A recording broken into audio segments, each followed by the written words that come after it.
आप सभी का गीता अध्ययन के इस सेशन में बहुत बहुत स्वागत।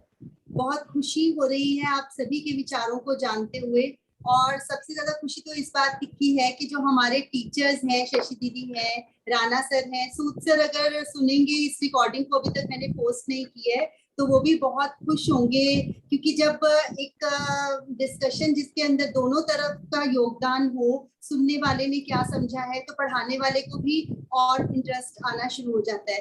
डॉक्टर के अग्रवाल हमें हमेशा कहते थे कि अगर तुमने डोनेशन देना है, अगर हमारे लिए फीस देनी है हमें, तो या तो यूट्यूब लिंक्स को हमारे और ज्यादा शेयर करो, और फिर जो हमें या फिर जो हमसे समझा है वो हमें बताओ कि तुम्हें हमारे पास आने से क्या फायदा हुआ। ऐसे ही आप सबके विचार भी हम सभी को बहुत सहयोगी होंगे आगे चलने में, क्योंकि जब हम सुनते हैं क्लास में बैठकर तो कोई बात किसी को समझ आई कि किसी को समझ आई, और बाद में जब इकट्ठे बैठ के उसको शेयर किया जाता है तो बाकियों का भी उसमें फायदा होता है, अगर किसी से कुछ छूट गया हो।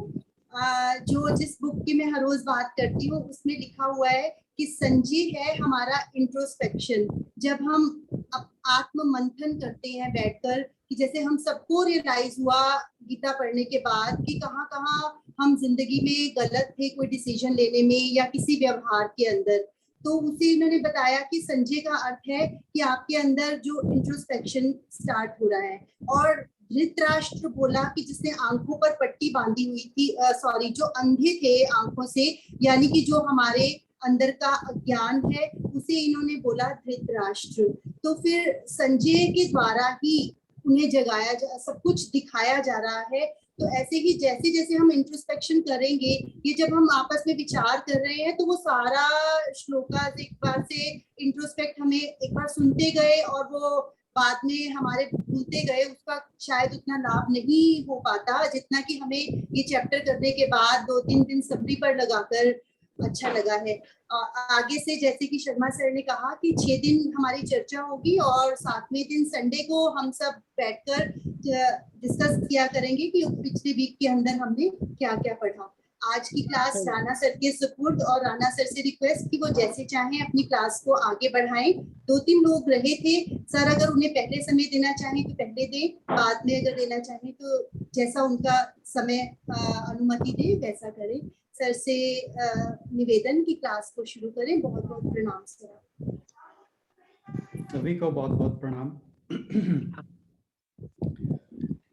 अब ये टाइम तो वैसे काफ़ी हो चुका है, 6, 5, 7 हो चुके हैं, तो या तो थोड़ा सा एक्सटेंड हो जाए, तो फिर तो मैं यही करते हैं कि पहले सुन लेते हैं फिर कर लें। 5-7 मिनट एक्सटेंड कर लेंगे इसको आज। अगर कोई बोलना चाहे, मिसेस पुरी और ये स्नेह पाठक जी तो मुझे सामने ही दिख रहे हैं, अगर ये बोल।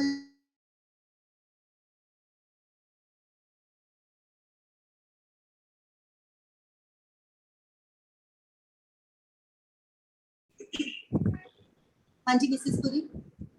आशु मैडम आवाज आ रही है मेरी? हाँ जी आ रही है। जी।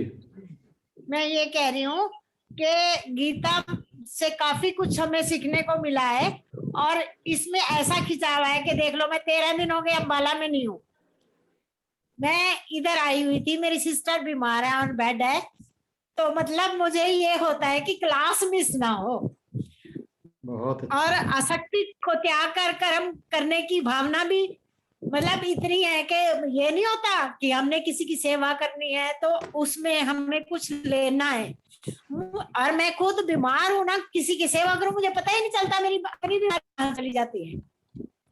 इतना बहुत अच्छा, बहुत अच्छा मेरी। और जैसे आप डिस्कशन होती है आसक्ति को त्याग के हमें आसक्ति के बगैर कर्म करना है, तो ये बहुत अच्छा है। अभी मेरी कजन आई थी, सवेर की बैठी थी, मैं क्या अब तू जा, अंधेरा हो गया, 5:30 बज गए, मेरी भी क्लास है, तू भी जा। मैं क्या बैठी रहेगी तो डिस्टरबेंस होएगी, पढ़ने नहीं देगी। एक दिन पहले आई थी, कहती तू अपनी टोटियां लगा के बैठी है, मैं तो तुझे मिलने आई हूँ। मैं चुपचाप फिर भी बैठी रही कार में स्पीकर लगा के। फिर वो ना मेरे से लड़ना शुरू होगी, वही शशि मैडम, जो एक दिन मैं उसको लेके आई थी ना, याद है आपको? आपके घर लेके आई थी, एक दिन आई थी, दूसरे दिन आई नहीं, तो मेरे से लड़ना शुरू हो गई। कहती मैं तुझे मिलने आई हूँ। जब क्लास खत्म हुई, मैं क्या ले, मैंने रख दिया। मिलने ले, मेरे को जफ्फी पाले, तुम मिल ले।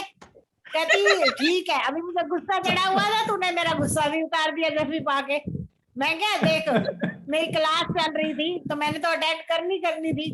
मतलब ये होता है भी है, लिंक टूट जाएगा, ऐसा है। बहुत बढ़िया, बिल्कुल ठीक आपने कहा। सभी को इतना खिंचाव है कि इस समय पर लगता है कि ना हमारे कोई आए और ना हमें कहीं पे जाना पड़े, कोई डिस्टरबेंस ना हो इसके बीच में। और एक दिन में किसी ने क्वेश्चन भी पूछा था कि क्या ये आप अभी कुछ दिन पहले किसी पूछा कि क्या आपका ये एस्केपिज्म तो नहीं है कि आप अपनी टेंशन से बचने के लिए गीता पढ़ रहे हो और कल को सब कुछ ठीक ठाक होगा, आपका मन प्रसन्न होगा तो आप इसे छोड़ दोगे? तो मेरा कोई आंसर तो ना ही था कि नहीं, ऐसा नहीं होने वाला है। चाहे कुछ भी हो जाए, हमारा टाइम जैसा भी हो, लेकिन हम इससे जुड़े ही रहना चाहेंगे और परमात्मा की कृपा हम सब पर बनी रहे। और जैसे भी उन्होंने शर्मा सर ने कहा कि भगवान जी की लिस्ट में नाम आया है, तभी शायद हमारे हाथों में गीता उन्होंने पकड़ाई है। मिसेस पाठक से अनुरोध, अगर वो 2 शब्द कह पाए। और अशोक वीर जी, ये मुझे दिख रहे हैं, इसके अलावा और मैं रिमाइंड नहीं कर पा रही कौन लोग रह रहे हैं। अगर एक्चुअली हमने कल जो चर्चा हमारी चल रही थी वो थी कि 5वें अध्याय से हमने क्या सीखा है। हम थोड़ा थोड़ा भटक जाते हैं कई बार, लेकिन 5वें अध्याय की रिवीजन चल रही है, तो उसके बारे में अगर कुछ बता पाए तो ज्यादा अच्छा रहेगा। अशोक वीर जी या मिसेस पाठक।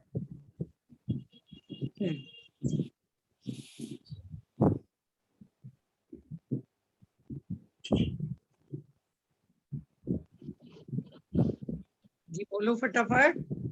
शायद दोनों ही अवेलेबल नहीं है, हो सकता है बिजी हो कहीं पे। अगर और कोई बोलना चाहे तो बोले, नहीं तो हम समरी के साथ इस चैप्टर को कंक्लूड करेंगे आज, और कल से हम अगला अपना अध्याय, 6वां अध्याय स्टार्ट करेंगे। राणा सर से रिक्वेस्ट कि प्लीज 5वीं चैप्टर की समरी की ओर बढ़े। एक चीज पूछनी थी मुझे। हाँ कुलदीप बोल रही हूँ मैं।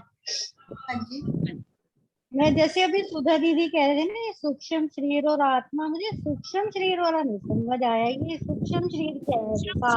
हमारी इंद्रियां, ज्ञान इंद्रियां, कर्म इंद्रियां, अंतःकरण, ये कैसे साथ जाती है? मतलब ये कैसे साथ जाती है? ये जैसे हमारा ये शरीर है, इस शरीर में जैसे आई है, जैसे कर्म करेंगे जो अगला शरीर होगा उसमें ऐसे ही साथ होंगी। सर से अनुरोध कि सर इसी चर्चा को थोड़ा सा और आगे इसके बारे में भी बता देंगे ताकि हम समय पर इसे कंक्लूड कर पाए। राणा सर से रिक्वेस्ट प्लीज। हाँ जी। सभी को जय श्री कृष्ण। ये जो पहला, ये जो 5वां अध्याय है, ये अर्जुन के एक प्रश्न से शुरू होता है। कृष्ण जी ने अर्जुन को सांख्य योग यानी ज्ञान योग, कर्म योग और कुछ संन्यास योग के बारे में बता दिया था। अब अर्जुन जो है, उसके मन में ये जो गीता की शुरुआत है वो इसी बात से कि उसके मन में भ्रम है कि वो अपने जो गुरु द्रोण और भीष्म पितामह हैं उनको देख के मोहित हो गया और उसे लगा कि इस जो युद्ध है इसमें कुछ मिलने वाला नहीं है, जो कुछ भी होगा वो सब लूज ही होगा। उसने बल्कि कृष्ण जी से कहा कि मैं अगर स्वर्ग का भी राज्य पालूं इन सबको मार के तो मुझे वो ठीक नहीं लगता और मेरे लिए इनको ना मारना बेहतर है। तो उसके मन में शुरू से ये था कि मैं युद्ध से किसी तरह बच जाऊं। तो जब अब कृष्ण जी तो एक बेहतरीन गुरु की तरह चल रहे हैं, क्योंकि उसने कहा था कि मैं आपको अपना शिष्य मानता हूं और आप मुझे मेरा रास्ता जो भ्रम है वो दूर कीजिए। तो वो एक क्या है कि रास्ता दिखा रहे हैं उसे, पर रास्ता दिखाते दिखाते साथ में एक दूसरा रास्ता भी दिखा देते हैं। वो इसका जो भ्रम है वो दूर करने के साथ साथ थोड़ा सा और भ्रम डाल देते हैं उसमें। वो किस लिए कि कृष्ण जी को पता है कि जो मैं ये बातें, मान लो मैंने इस प्रश्न का जवाब दे दिया, आंसर दे दिया, तो किसी ना किसी स्टेज पे सपोज अगर ये युद्ध शुरू हो जाता है तो फिर इसके मन में कहीं ऐसा ना हो कोई दुविधा खड़ी हो जाए। तो कृष्ण जी जो जो एक्सपेक्टेड उसके अर्जुन के दिमाग में भ्रम पैदा होने वाले हैं वो पहले ही उसके मन में डाल रहे हैं अपने आंसर्स के द्वारा, ताकि फिर ये समस्या बाद में खड़ी ना हो। अब उन्होंने जब कहा कि भाई संन्यास योग ये है और हम संन्यास योग के द्वारा एक साधु सन्यासी का जीवन लेके और हम मोक्ष को प्राप्त कर सकते हैं, और उससे पहले बताया था कि कर्म योग से हम मोक्ष प्राप्ति कर सकते हैं। तो उसे लगा कि अगर बिना लड़ाई लड़े बिना युद्ध किए मोक्ष की प्राप्ति की जा सकती है, क्योंकि जो अंतिम लक्ष्य है वह आत्मा की रियलाइजेशन ही है और मोक्ष की प्राप्ति है, तो क्यों ना मैं बिना लड़े ही ये काम कर लूं। अब ये जैसे आप ये समझिए कि जैसे हम जीटी रोड पे जाते हैं, जीटी रोड पे कई बार क्या होता है कि एक डाइवर्जन आती है, ठीक है, जैसे कोई पुल है या कोई सड़क है पुरानी होगी उसके साथ में नहीं बन गई और पुरानी बंद नहीं की, ठीक है ना, तो आदमी को दो रास्ते दिखाई देते हैं, वो सोचता है ये कहीं और जा रहा है ये कहीं और जा रहा है, पर जब दोनों रास्तों से निकलो आगे जाके वो दोनों मिल जाते हैं। तो कृष्ण जी इस चैप्टर में उसे यही समझाना चाह रहे हैं कि जो ये तू सोच रहा है कि कर्म योग से हम कहीं कुछ और पा लेंगे या संन्यास योग से कुछ और पा लेंगे, ऐसा नहीं है। तो जो उसका प्रश्न था वो था संन्यासम कर्मणाम कृष्ण पुनर्योगम च संशसि यच्छ्रे एतयोरेकम तन्मे ब्रूहि सुनिश्चितम, कि प्रभु मुझे सिर्फ एक रास्ता बताइए कि कर्म का मार्ग बेहतर है कि त्याग का मार्ग बेहतर है। अब सपोज करो कोई आपसे पूछे कि मुझे अमेरिका जाना है तो मुझे कैसे जाना चाहिए, आपने कहा भाई तो एक ऑटो पकड़, यहाँ से ट्रेन ले, दिल्ली जा, दिल्ली से प्लेन पकड़ और तो अमेरिका चला जा।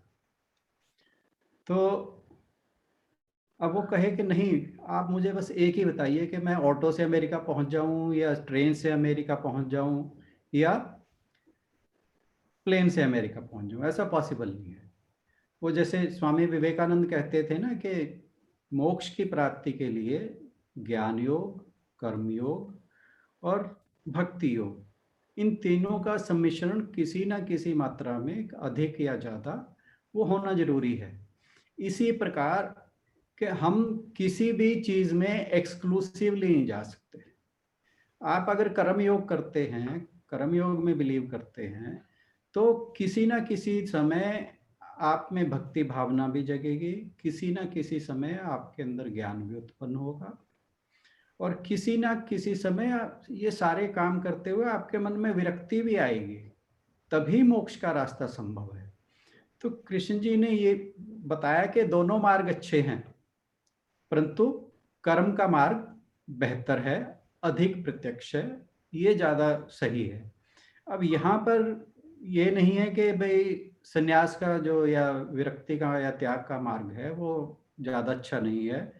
अब यहाँ पर ये कह लो कि कृष्ण जी के मन में थोड़ा सा एक ये भी था कि युद्ध को भी एक सिरे लगाना था, क्योंकि जब ये कहा है उन्होंने कि मैं धर्म की संस्थापना के लिए बार बार धरती पर आता हूँ, तो जब अधर्म फैला हुआ था वहाँ पर तो उनको धर्म की स्थापना के लिए धर्म का नाश भी करना था, तो युद्ध जरूरी था। और दूसरी बात ये थी कि अर्जुन इस युद्ध में केवल और केवल उसके मन में यही था कि मैंने अपने कौरवों को जो इन्होंने गलत किया है उसके इनको दंड देकर अपना राज्य वापस पाना है। तो कहीं ना कहीं उसके मन में ये जो राज्य पाने की इच्छा थी उसका कारण था, इसीलिए वो युद्ध के लिए तत्पर हुआ, इसीलिए सारे पांडव युद्ध के लिए तत्पर हुए। तो उनका उद्देश्य धर्म की संस्थापना नहीं थी, उनका उद्देश्य था अपना राज्य पाना। ठीक है, वो बहुत अच्छे लोग थे, बहुत सुविचारी लोग थे, बहुत सुसंस्कृत लोग थे, परंतु जो प्राइमरी रीजन था, जो प्राथमिक जो कारण था इस युद्ध में जाने का, वो केवल और केवल उस राज्य की प्राप्ति थी, या कुछ और चीजें जैसे द्रौपदी का जो चीरहरण हुआ था उसकी बेइज्जती हुई थी, और भी कुछ और रिलेटेड के हम उनमें नहीं जाते। तो कृष्ण जी इसलिए भी उसको कर्मयोग के बारे में बताते हैं कि भाई इसके मन में अगर ये सन्यासी बन गया तो किसी ना किसी समय वो भावना फिर आएगी कि मैं कौरवों से बदला लेने से चूक गया। वो कभी भी आ सकती है क्योंकि हम सांसारिक व्यक्ति हैं और इस तरह की भावना आ जाती है, और फिर इसको राज्य के खोने का दुख भी रहेगा। तो इसलिए यहाँ पर ये बिल्कुल हमें नहीं समझना कि सन्यास का मार्ग जो है वो अच्छा नहीं है, बल्कि कर्म का मार्ग अच्छा है। मार्ग सारे के सारे उसी लक्ष्य तक लेकर जाते हैं। तो किसी भी एक मार्ग को बेहतर बताना जो वो ठीक नहीं है। परंतु कृष्ण जी यहाँ पे क्यों बता रहे हैं? क्योंकि परिस्थितियों की जो उस टाइम के सर्कमस्टेंसेस थे वो डिमांड करते थे कि अर्जुन जो है वो इस युद्ध को करे। फिर क्योंकि अगर थोड़ा गहराई से जाएं, वो बात बार बार बात की है कि सारे के सारे मार्ग जो हैं वे मोक्ष की तरफ ही लेकर जाते हैं, और किसी भी मार्ग का कोई और पर्पस नहीं है। तो फिर कृष्ण जी इसको बताते हैं कि कर्म का मार्ग क्यों अच्छा है। वो कहते हैं गेह स नित्य सन्यासी यो न द्वेष्टि न कांक्षति निर्द्वंदो ही महाबाहो सुखम बंधात प्रमुच्यते। कि ये मानना होगा कि जो व्यक्ति ना उसमें द्वेष है, ना उसमें कोई आकांक्षा है, किसी से कोई एक्सपेक्टेशन है, तो बिना किसी संशय के अर्जुन वो एक तो मोक्ष को प्राप्त होता है और उसे सन्यासी ही मानना चाहिए। तो अगर देखिए सबने अपने अपने विचार रखे, सबने किसी ना किसी श्लोक को बताया कि उनका ये टेक अवे था। मैं अगर अपना टेक अवे इस अध्याय से किसी को बताऊं तो मेरे लिए ये श्लोक है। मैं ये, अब आप इससे कितना रिलेट करेंगे मैं नहीं जानता, क्योंकि हम सबका दृष्टिकोण और विचार जो है वो हर एक के, क्योंकि जो गीता के श्लोक हैं हर एक जो है वो it is like a gem, ये तो मोती हैं, नगीने हैं, तो किसी को कम या ज़्यादा बताना गलत है।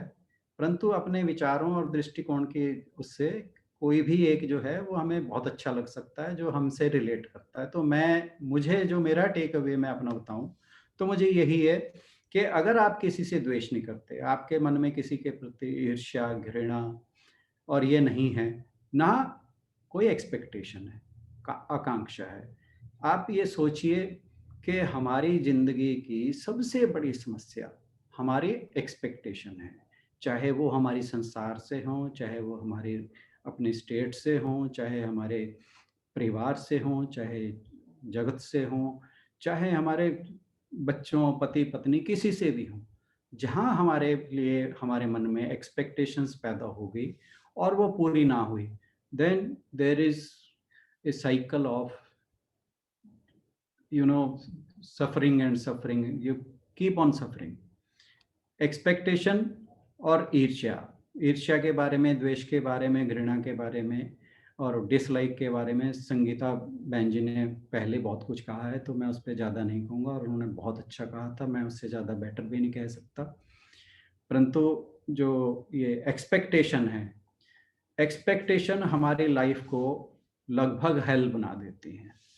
हम किसी से भी कुछ भी एक्सपेक्ट कर लेते हैं तो उससे बहुत समस्याएं हमारे जीवन में पैदा होती हैं। तो जो कृष्ण जी यहाँ पे कह रहे हैं कि जो ना किसी से द्वेष करता है और ना किसी की आकांक्षा, तो हम अगर एक्सपेक्टेशन से बच जाएं किसी भी तरह से, जो जैसे आ रहा है उसे एक्सेप्ट करते रहें बिना किसी एक्सपेक्टेशन के, बिना किसी कर्मफल के उसके अटैच हुए, तो वह व्यक्ति सदा सन्यासी समझने योग्य है और निश्चय ही वह बंधन मुक्त हो जाता है, यानी मोक्ष को प्राप्त हो जाता है। और अब जैसे हम सभी लोग यहाँ पर जितने भी हैं, हम गृहस्थाश्रम से हैं, तो जब गृहस्थाश्रम में होते हैं तो सबको ये लगता है कि मोक्ष पाने के लिए कि किसी ना किसी स्टेज पे सन्यास में या जो योग क्या नाम है साधु लोग हैं, ये ज़्यादा इजी है इनके लिए, हमारे लिए नहीं है। तो ये एक श्लोक है जो गृहस्थाश्रम वालों को ये बताता है कि नहीं, ऐसा सोचने की जरूरत नहीं है। आपको सिर्फ और सिर्फ ये देखना है कि आप इन जो दुर्गुण हैं आपके अंदर, अगर इनसे अपना माइंड प्योरीफाई कर लेते हो तो आप सन्यासी जैसे ही हो। आपने लगभग ऐसा ही है जैसे आपने साधु का जीवन जी लिया। तो हमें अपने जीवन में, वैसे तो इससे आगे भी बहुत कुछ कहा है, तो यही मेरा टेक अवे यही है। इससे आगे हम चलते हैं। उसके बाद कृष्ण जी ने बताया कि कोई जो ज्ञानी लोग हैं उनके क्या क्या लक्षण हैं। कि एक तो ये कि जो बाह्य जगत से संबंध है वह किस लिए है कि जब हम अपनी बॉडी माइंड और इस इंटेलेक्ट से रिलेट करते हैं। जबकि जब हम ये सोचें कि ये जो कुछ हो रहा है वो सिर्फ और सिर्फ इसलिए हो रहा है कि जब हम इस जो जगत है वो हमारे सिर्फ इस चीज से पैदा हो रहा है, इसीलिए इसमें हमारे शास्त्रों में लिखा है, ये शंकराचार्य जी ने कहा था, ब्रह्म सत्यम जगत मिथ्या। कि जगत मिथ्या ऐसा नहीं है कि जगत है नहीं, परंतु जगत क्यों है? जगत है जब हम अपनी बॉडी माइंड और इंटेलेक्ट के साथ अपने शरीर, मन और बुद्धि, इन तीनों के साथ जब हम अपने आप को ये मानते हैं कि हम मैं ये हूं, ना कि ये जो है ये सब कुछ घट रहा है मेरे होते हुए। तो आप अगर जैसे कभी मेडिटेशन में बैठें तो धीरे धीरे आपको ये रियलाइज होगा कि भाई ये जो चीजें हैं मैं इन सब का साक्षी हूँ। जहां आपको ये रियलाइज हुआ कि ये जो चीजें हैं ये सब ये मेरे प्रेजेंस में हो रही है, ना कि मैं कर रहा हूँ। जहां कृतत्व की भावना गई, जहां आपको ये लगा कि मैं करता हूँ, मैं ये कर रहा हूँ, मैं वो कर रहा हूँ, जहां ये भावना गई वहीं आप एकदम से निर्लिप्त हो जाते हो, आप बंधन से मुक्त हो जाते हो, संसार आपके लिए गायब हो जाता है। जगत जो है वो सिर्फ और सिर्फ तब है जब हम इस शरीर और मन बुद्धि अहंकार के साथ आइडेंटिफाई करते हैं। जैसे ही आपने जाना, इसमें एक श्लोक आया था कि ये समझना चाहिए कि मैं 9 द्वारों के नगर में रहता हूँ। ठीक है, वो मैं रिपीट नहीं करूंगा, वो शशि बहन जी ने पहले बता दिए होंगे। तो जैसे नगर और उसमें रहने वाला मनुष्य दोनों अलग अलग है। आप ये सोचे कि हम एक शहर में रह रहे हैं, क्या मैं शहर हूं? नहीं, शहर अलग है, मैं अलग। ठीक है, ऐसे ही अब आप अपने शरीर को नगर समझिए। इस शरीर में जो शरीर रूपी नगर है इसके 9 द्वार हैं, और जो मनुष्य नगर में रह रहा है वो मनुष्य मैं हूं। मैं मीन्स द रियल आई, जो आत्मा है। जहां आपने ये जान लिया वहीं आप बंधन से मुक्त हो जाते हैं, वहीं आपके सारे जो कष्ट क्लेश हैं वो दूर हो जाते हैं। और फिर क्या होता है कि आपके मन में एक समदृष्टि आ जाती है। समदृष्टि, समत्व का भाव। जब आप हर चीज को फिर एक तरह से देखते हैं, पूरे जगत को एक तरह से देखते हैं, और ये सारा मैं बार बार कहता हूं कि ये लाइट के स्विच की तरह नहीं होता कि आपने स्विच ऑन किया, एक कमरे में अंधेरा है, आपने स्विच ऑन किया और एकदम से लाइट आ गई। ऐसा नहीं होगा। ये एक शनय शनय, धीरे धीरे, बहुत ही स्लो और बहुत ही ग्रेजुअल प्रोसेस है। और इसके लिए हमें लगातार इस जो जीवन है उसे अपने आप को, गीता की क्लास में आने का सबसे बड़ा फायदा यही है। अगर हम रोज, अब सपोज कीजिए कि हम सारा दिन अपने जो सांसारिक क्रियाक्रम हैं उन्हीं में बिजी रहते हैं। अब सपोज जो ये आधा घंटा पौना घंटा हमने यहाँ निकाल लिया, तो वी कीप रिमाइंडिंग आवरसेल्व्स कि नहीं, उससे अलग भी कुछ है। और जहां हम ये समझ गए कि अगर अब जैसे रोज बैठते हैं तो धीरे धीरे क्या होगा कि आपके मन में जो बाकी के 23.5 और या 22 जितने भी लगा लीजिए, वट एवर इट इज, उतने घंटे बचते हैं, तो उसमें जब ये चीज लगातार आपके सबकॉन्शियस माइंड में कहीं ना कहीं जाती रहेगी, तो धीरे धीरे, अब जैसे ग्रुप पे बहुत मुझे सुनने को बहुत अच्छा लगा। ये जो इंटरेक्टिव सेशन हमारा 3-4 दिन चला है, हर एक ने अपना अपना अनुभव बताया और उनके जीवन में क्या क्या फ़र्क पड़ रहा है इससे, तो वो वाकई बहुत मार्वलस है। और यही इस चर्चा का और इस गीता को पढ़ने का यही सबसे बड़ा लाभ है, और जीवन वाकई बदल जाता है। मैं तो बस आपको बता नहीं सकता कि मेरे जीवन में क्या क्या हुआ है, किसी दिन समय होगा तो ज़रूर बताने की कोशिश करूँगा। My life is just like I am living Gita से, क्योंकि मेरे जीवन में क्या क्या हुआ है, मैं बहुत लंबा है, फिर कभी कहानी बताऊँगा। तो अगर हम धीरे-धीरे इन चीज़ों को डिस्कस करते रहेंगे, मनन करते रहेंगे, इनके ऊपर चिंतन करते रहेंगे और श्रवण भी करते रहेंगे, थोड़ा मेडिटेशन करेंगे। जैसे शशि बहन जी कह रही थी कि ये सारी चीज़ें करने से के बाद मेडिटेशन करना चाहिए। मैं थोड़ा-सा यहाँ पे डिसएग्री इसलिए करूँगा कि क्या होता है कि मेडिटेशन अगर हम साथ-साथ, पहली तो बात ये है कि हमने कुछ ना कुछ तो अचीव कर लिया है, कुछ ना कुछ तो हमारी ग्रोथ हो चुकी है, तभी हम यहाँ से जुड़े हैं। क्योंकि अगर हमारे अंदर एक वो जिज्ञासु भाव ना होता, तो हम यहाँ ना आते। तो इसका मतलब ये है कि हम जो नॉर्मल ह्यूमन बीइंग्स हैं, नॉर्मल जो लोग हैं, उनसे थोड़ा-सा तो अलग हुए हैं, ताकि हमारे अंदर ये भाव जागा है कि कुछ अलग भी है जिसे हमने जानना है। तो उसके लिए अगर हम इसमें साथ में अपना ध्यान, देखिए मैं बार-बार एक बात, वो 3 वर्ड यूज़ करता हूँ, श्रवण, मनन, निधिध्यासन, और साथ में ध्यान।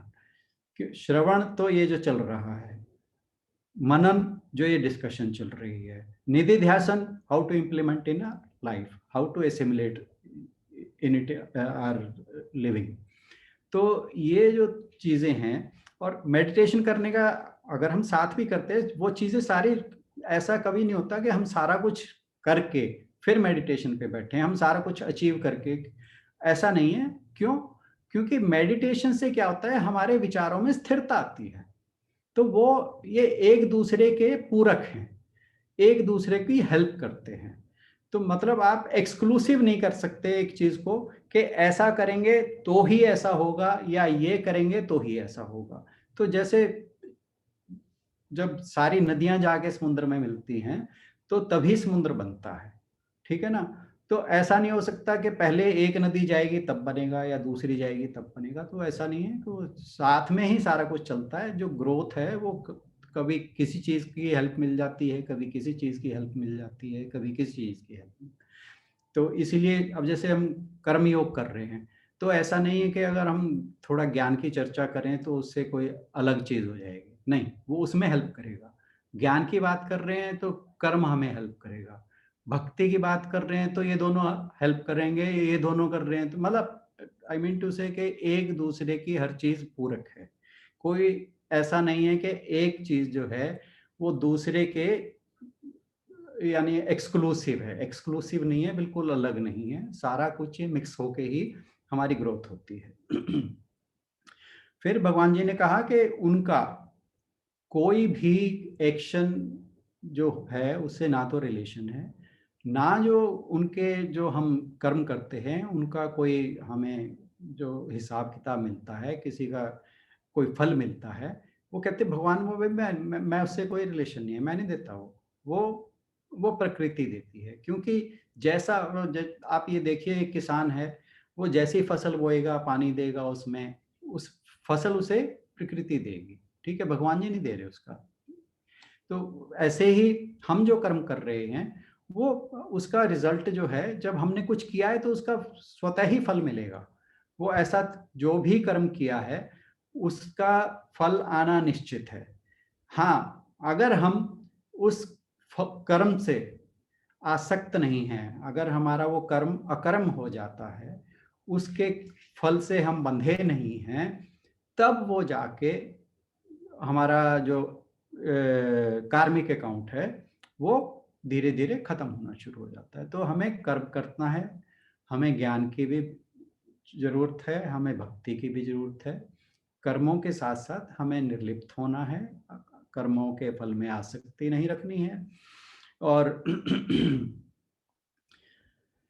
और जो भी हम करते रहें उसके अंदर हर कर्म के साथ बिना कर्म फल की इच्छा किए, बिना फल के साथ आसक्त हुए संतुष्टि का भाव रखें। संतुष्टि का भाव जो है वो बहुत हेल्पफुल है, क्योंकि जब हम चीज़ों को एक्सेप्ट करना सीख जाते हैं और कुछ मिला नहीं तो ये मान लेते हैं कोई बात नहीं, आगे एफर्ट करेंगे तो मिल जाएगा, नहीं मिलेगा तब भी कोई बात नहीं, कोई ज़रूरी थोड़ी है हर चीज़, जो भी आदमी मनुष्य सोचता है कि वो हर चीज़ मिलनी ज़रूरी है, ऐसा नहीं है। ज़िंदगी में बहुत सी चीज़ें हैं जो आदमी, हर एक को सब कुछ नहीं मिलता। वो एक बड़ा पॉपुलर सा गाना है, कभी किसी को मुकम्मल जहां नहीं मिलता। तो ये भी ऐसा ही है। तो मतलब हमें अपने अंदर संतुष्टि का भाव रखना चाहिए। टाइम ज़्यादा हो रहा है। एक छोटा सा मैं एक आपको शेयर करना चाहता हूँ। एक साइकोलॉजिस्ट ने कोई 20-50 साल पहले, 20-50 नहीं ज़्यादा ही हो गए, वाल्टर मिशेल नाम का था, उसने एक मार्शमैलो एक्सपेरिमेंट के नाम से मशहूर है, उसने एक्सपेरिमेंट किया कुछ बच्चों को लेकर। ये जो संतुष्टि की बात है, मैं उसके ऊपर थोड़ा सा डीप डाइव करने वाली बात कह रहा हूँ। उसने मार्शमैलो, पहले बता दूं कि एक यूएस के अंदर स्वीट कहा जाता है, जैसे हमारे यहाँ टॉफ़ी वगैरह या कुछ इस तरह की स्वीट हैं, तो ऐसी मिठाई है वो। तो उसने क्या किया, कुछ छोटे बच्चों का एक ग्रुप बनाया, उसमें से उसने 2-2, 3-3 करके बुलाता रहा और उन्हें कहता ऐसा है कि ये, उन्हें कुछ कहानी सुनाता, फिर कहता ये एक मार्शमैलो है और ये मैं रख रहा हूँ आपके सामने, आप चाहो तो इसे अभी ले लो, या चाहो तो मैं ना थोड़ी देर के लिए बाहर जाता हूँ, अगर आपने तब तक नहीं खाई ना तो मैं आपको 2 दूंगा। तो ऐसा कह के, और वो फिर पूछता उनसे कि आप में से कौन इसे तुरंत लेना चाहेगा और कौन इसे थोड़ी देर बाद लेना चाहेगा, मेरे वापस आने के बाद। तो कुछ बच्चे तो तुरंत कह देते मेरे को तो अभी दे दो, तो वो कहता ठीक है। कुछ कहते कि नहीं, हम थोड़ी देर बाद खाएंगे।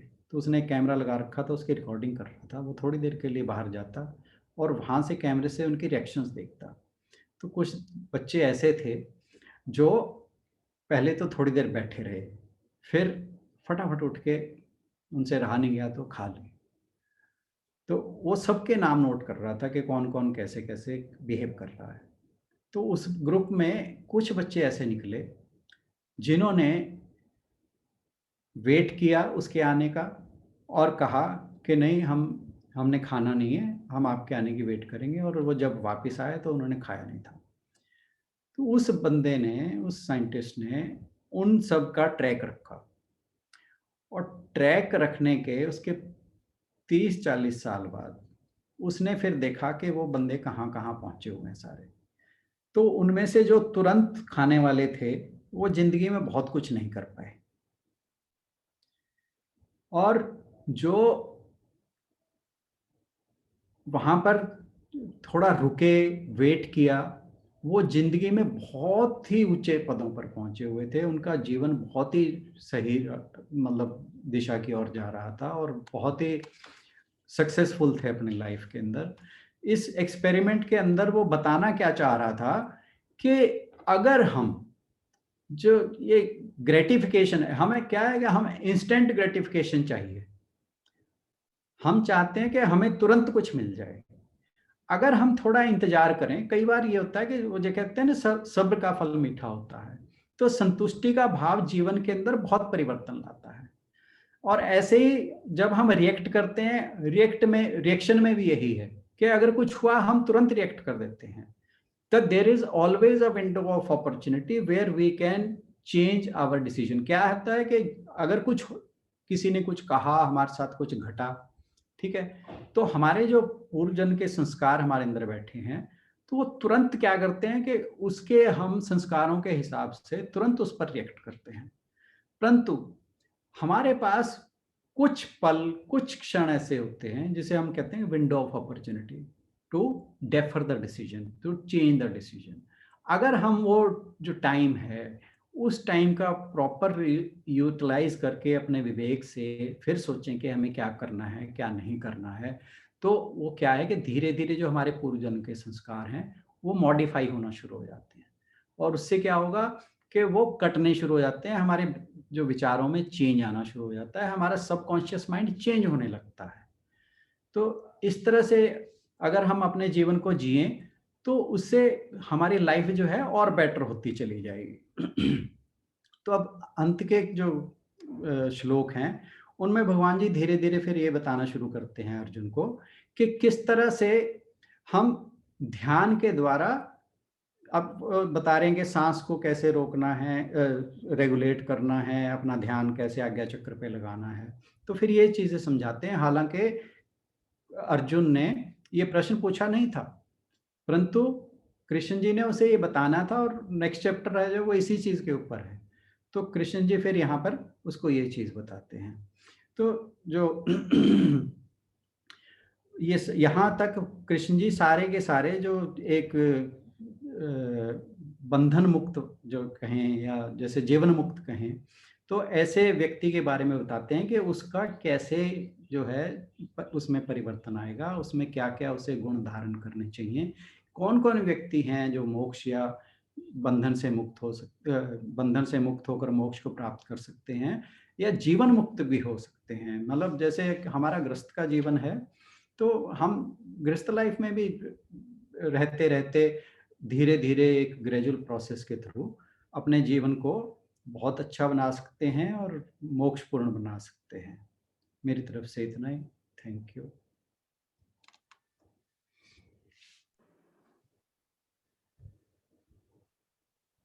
बहुत बहुत ही बढ़िया, और आपने सारी बातों को बहुत संक्षिप्त में और बहुत अच्छे से समझाया। आपने जैसे बोला आपका टेक अवे कौन सा श्लोक है, तो हमारे लिए तो टेक अवे आपकी ये स्टोरी है जिसने समझाया कि एकदम से हमें उतावले नहीं होना, कि जो भी हम अक्सर ऐसे ही करते हैं, और पहले तो बहुत ही करते थे कि थोड़े से व्रत रखे, इस चीज के लिए रखे हैं, ये मिल गया, ये रखेंगे, ये मिल गया, तो हमेशा आकांक्षा के लिए ही हम सब काम करते थे। तो this is just the beginning. अभी हमने सीखना शुरू ही किया है बहुत कुछ, और उम्मीद है कि सब लोगों को ये 2-3 दिन के जो मंथन से काफी कुछ शांति मिली होगी और काफी कुछ सीखने को भी मिला होगा। बहुत बहुत प्रणाम राणा सर को। शशि दीदी से रिक्वेस्ट की समापन की ओर बढ़े और उसके बाद बद्रा सर कंक्लूड करेंगे। मैं एक लाइन कहूँगा। आप कहा ना आपने कि ये बिगनिंग है, तो इंग्लिश में कहावत है कि well begin is half done. तो जब आपने अच्छी शुरुआत कर दिया तो आधा तो पहुंच ही गए आप। जी शशि बहन जी। बिल्कुल, बहुत अच्छा एक्सप्लेन किया सर, बहुत ही अच्छा। Thank you, thank you. हाँ, एक चीज और कहूँगा मैं वो आज शुरुआत वहीं से करनी थी पर मैं भूल गया, क्योंकि वो बीच में थोड़ा सा अलग तरह से मेरे को ये था कि आज शुरुआत मैं ही करूँगा। तो इसलिए कि पहली बात ये कि आप सबका, जितने लोग भी यहाँ पे बैठे हैं और जिन्होंने अपने अपने विचार प्रस्तुत किए, सबका धन्यवाद। और मुझे बहुत अच्छा लगा कि जो मैं चाह रहा था कि ये इंटरेक्टिव सेशन जो है वो इस तरह से चले, तो वो बहुत अच्छा लगा। और दूसरी बात जो मैंने जानी वो ये थी कि शशि बहन जी ने बहुत से लोगों के जीवन में बहुत बड़ा चेंज लाया है। मैं उनको नमन करता हूँ, और आशु जी को और बत्रा जी को जिन्होंने ये संभव कर दिखाया, उनको भी। और बाकी सूद जी ने जो 1.5 साल से लगे हुए हैं, मैं हालांकि इस ग्रुप में बहुत ही लेट जुड़ा हूँ, बट जो चेंजेस दिख रहे हैं वो वाकई मैं बस मार्वलस, बिल्कुल सही बात है। तो thank you everybody. Thank you Shashi बहन ji, thank you Ashu ji, thank you Batra ji. Sood ji सुन रहे होंगे, उनके लिए भी धन्यवाद।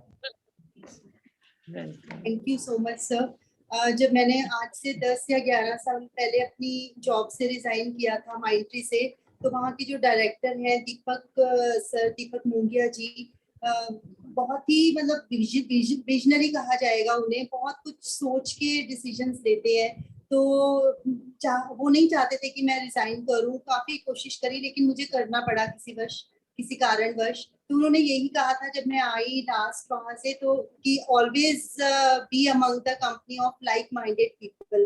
तो हमेशा से यही रहता था कि घर रह के भी मैं कैसे, मतलब कि मन में यही चलता रहता था कि परमात्मा हमेशा मेरी लाइफ में लाइक माइंडेड लोग ही आए और ये शायद वो भाव ही थे जिनकी वजह से हम सब आपस में जुड़े हुए हैं।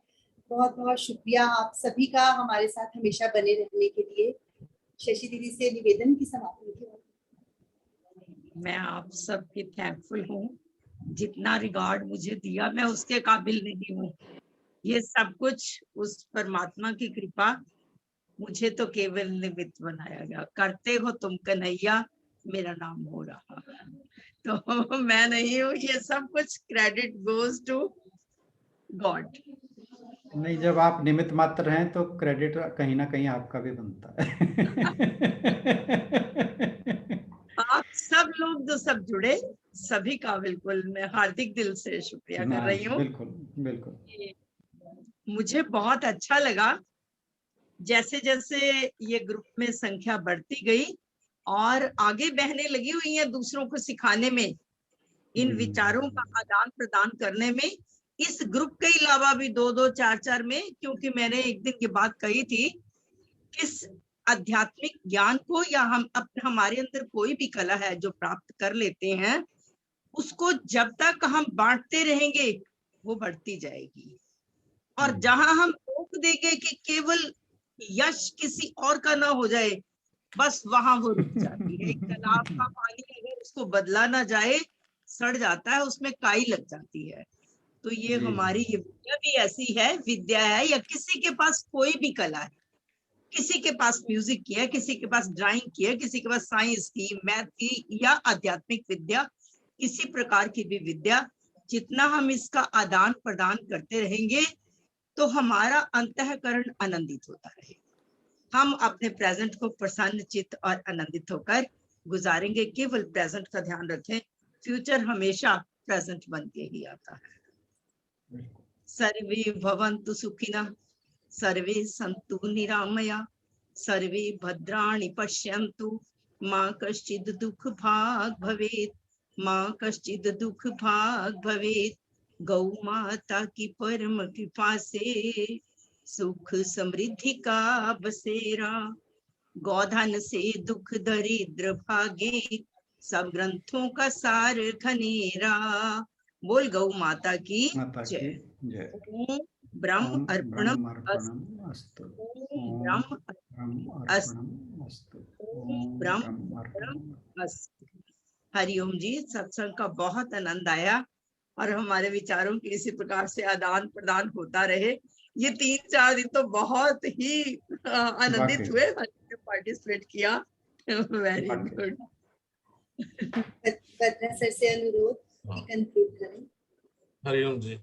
आज राणा जी ने बहुत ही संक्षिप्त में पूरे चैप्टर का जो और तीनों योग जो है उनका आपस में कॉम्बिनेशन जो बताया ना, वो बिल्कुल एकदम से सटीक था, बहुत थोड़े शब्दों में, और बहुत अच्छा इन्होंने बताया कि ये सब आपस में एक दूसरे के कम्पीट नहीं करते हैं, एक दूसरे के साथ कम्प्लीमेंट्री है। बहुत बढ़िया। राणा साहब को बहुत बहुत धन्यवाद। और शशि जी की पता नहीं, मेरे को तो जब गीता पढ़ते हुए अपने मदर और फादर की याद बार बार आती है। मदर तो है, फादर नहीं है। अभी कह रहे थे कि जितना बांटोगे उतना बढ़ेगा, तो मेरे फादर कहा करते थे, spend and God will send. खर्च करो तो और भगवान भेजेगा। तो बिल्कुल, यानी बिना गीता पढ़ाए उन्होंने मेरे को लाइफ के बहुत सारे सिद्धांत पढ़ा दिए। मैं उनको भी आज नमन करता हूँ। अब हास्य योग करेंगे। उसके लिए एक लंबा सांस लेंगे।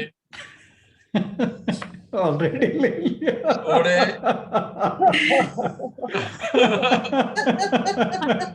मुस्कुराए और हंसे। अच्छा किया। हम तो सांस रोक के बैठे थे। अच्छा किया आपने बता दिया। कनाडा वाले जो है ना, वो पास हो गए मेरे से, मेरा पूरा कराने से पहले उनको शुरू कर दिया।